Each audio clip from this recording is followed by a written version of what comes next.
Tapos ngayon, buto siya ng puto cheese. Damay pa ako. Kasi iwan ka dyan, magbili ka sila tipa.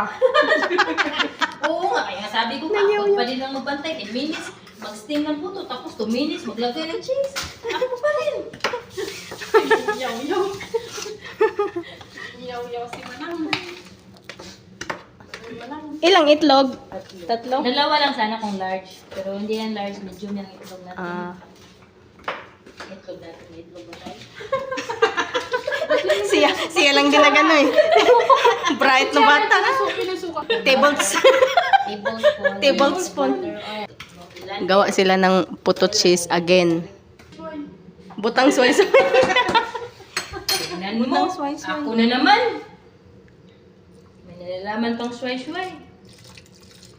Sige. Tapos, dyan ang asukal na eh. Hindi dito. Dito Sa dry. Sa dry.